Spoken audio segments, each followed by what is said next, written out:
agree. I don't like virginity is a theme in and of itself, not just for Mary, but in the Syriac tradition, like in Ephraim, his commentaries, and other Syriac tradition, you'll see whether it's saints, canonized saints' writings in the Syriac church or anonymous writings, they all agree on the theme of virginity.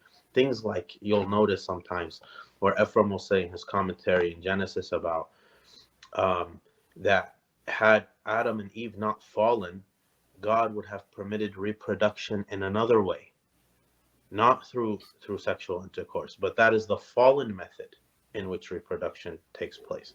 And another fourth century writing called the Book of Steps, where the author is intentionally anonymous, he says, um, we saw the animals and we imitated them, like we lowered ourselves to the animals. So uh, if one is taking into account this view of virginity, then it is impossible for any Syriac Christian culturally in that time to ever apply this to Virgin Mary. You can't do it. So I don't know if you guys want, like, should I read the quote that Elijah mentioned from Ephraim, or should we wait?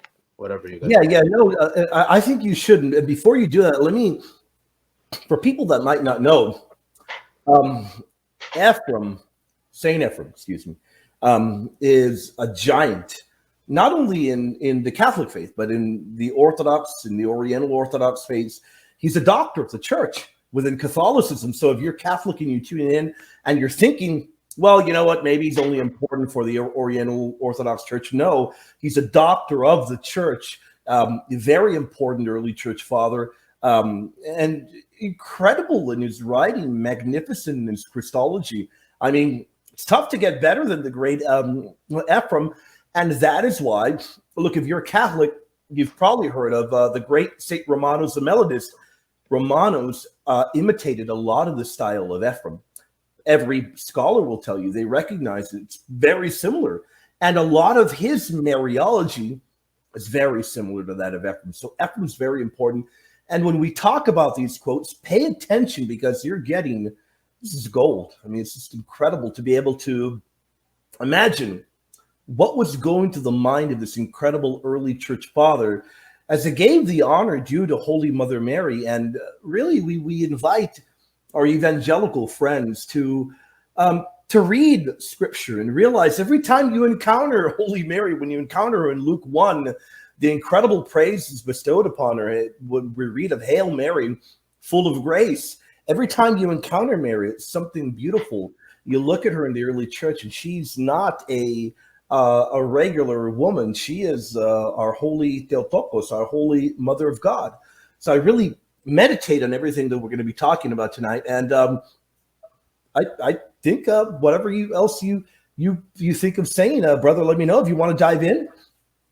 Whenever you all are ready to dive into Ephraim.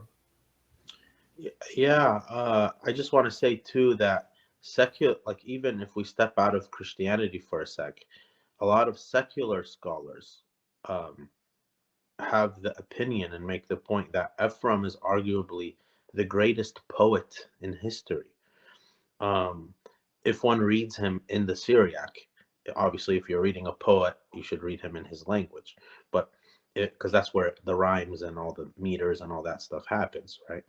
So, um, so that's a big deal for non-Christian scholars to be admitting that Ephraim might be the greatest poet of all time. I thought that was Muhammad, but I just might be mistaken. Trying to get us in trouble. Second greatest there.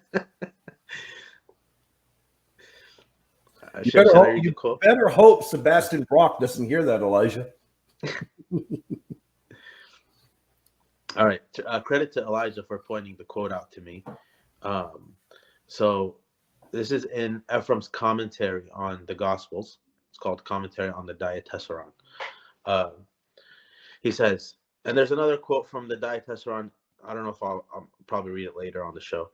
He says in this one, because there are those who dare to say that Mary cohabitated with Joseph after she bore the Redeemer.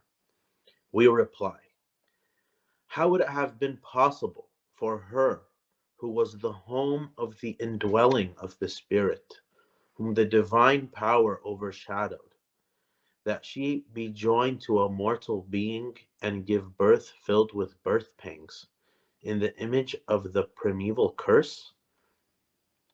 If Mary was blessed of women, she would have been exempt from the curse from the beginning, and from the bearing of children and birth pangs and curses.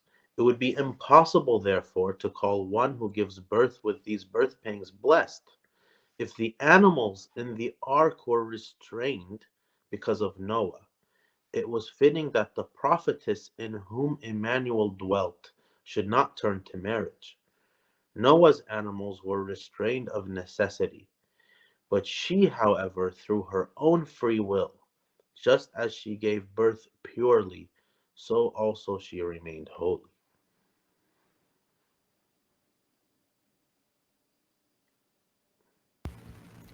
And this is what, 3rd, 4th century?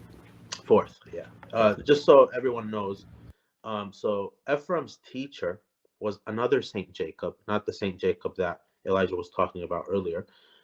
Saint Jacob of Nisibis. He was the teacher of Saint Ephrem.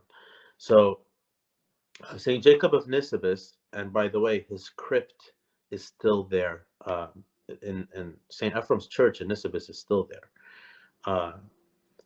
It's the same one that they used to practice, like celebrate the liturgy in. It's amazing. But so Saint Jacob, he was the Syriac representative, if you will, at the Council of Nicaea.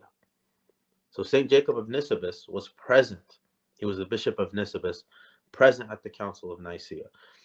Ephrem was his deacon. Ephrem was a deacon in the church. So he was the deacon of Saint Jacob. So he didn't get this from himself. There is coming down to Jacob, to Ephrem, all the way through this same apostolic tradition that we received before the text of the gospel was written. We have the whole truth. I'm blown away by that. Really incredible, incredible chain of witness there.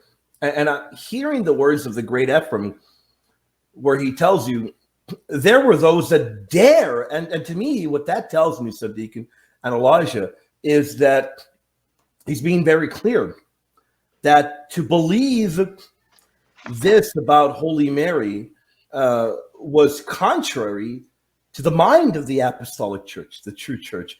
It was contrary to that, because he's very clear, those that dared, he's being very clear, this teaching was entrenched within apostolic Christianity, but there were those that dared to believe. And then what even blows me away even more is he begins going into Christological truths. Notice how every time you have a defense of Mary's perpetual virginity, right there wrapped in with it is a proper Christology. You have it over and over. I stop and I think of the most famous denial of Holy Mary's perpetual virginity in Helvidius. He was an Arian, taught and trained by Arians. He was Arian. So that tells me everything about it.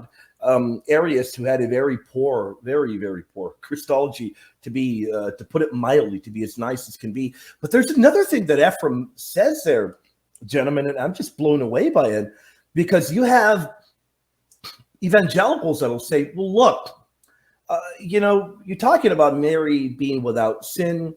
You're talking about Mary being perpetual virgin. You're robbing her of her free will. But what does Ephrem tell you? She was not robbed of free will. So this was not, the early church didn't think Mary was this kind of robotic figure. They believed Mary had free will. They believed she was all holy. They believed she remained perpetual virgin.